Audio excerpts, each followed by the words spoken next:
les Français, donc de donner le registre des femmes courtisanes qu'il avait inscrites.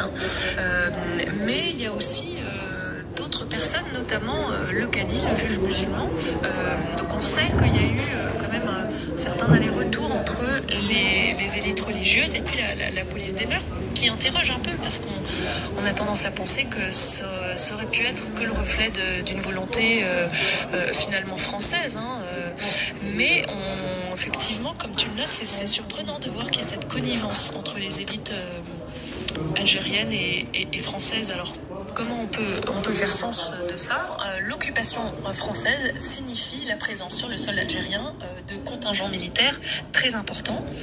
Donc, qui dit présence masculine dit bien sûr nécessité de gérer la demande sexuelle de ces hommes. Et en fait, les espaces traditionnels de plaisir charnel qu'on a évoqués au début du podcast tendent à se transformer pour ressembler finalement de plus en plus au bordel où il y a une taylorisation de la sexualité. Une taylorisation, c'est-à-dire qu'il y a il y a certaines prostituées, notamment au XXe siècle, qui ont jusqu'à 70 clients dans la journée. À la chaîne. On est tout de suite dans la consommation d'un corps.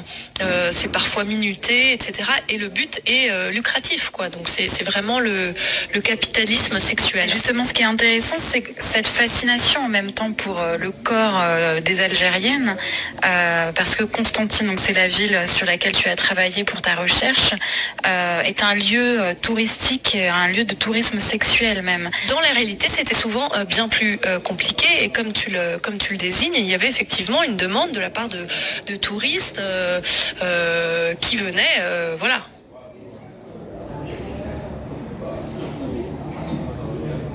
On pouvait encore trouver des cartes postales. Dans les années 50, on pouvait encore trouver des cartes postales vantant les prostituées de Bou Saada.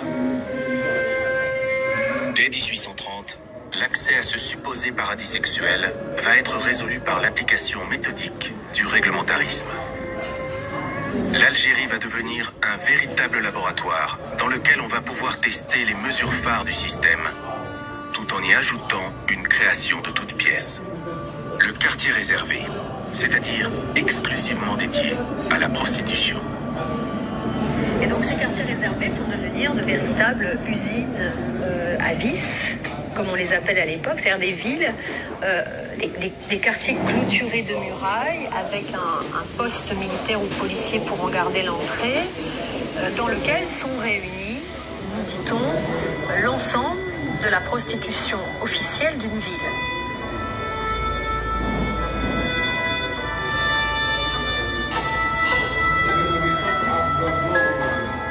Le système réglementariste n'est pas de produire une prostitution qui soit saine. Le but du système réglementariste, c'est de permettre à une catégorie de femmes d'être sacrifiées et de surcroît, comme nous sommes dans un système capitaliste, de rendre la sexualité, qui, comme vous le savez, a gagné beaucoup d'argent, rentable. La colonisation et les guerres coloniales ont été vraiment des fabriques d'une nouvelle virilité. Or, cette virilité, elle s'exprime de deux manières. En tout cas de deux manières extrêmement visibles. C'est bien sûr la guerre, d'un côté, une guerre qui concerne en général les hommes, et c'est la question de la sexualité. Parce que quand on a fait la guerre et qu'on a vaincu, quelle est la meilleure manière de prouver au vaincu qu'il est vaincu? C'est en s'appropriant ces femmes. Et donc aujourd'hui, je suis avec Aurélie Perrier qui nous parle de sa recherche sur la sexualité, notamment la prostitution.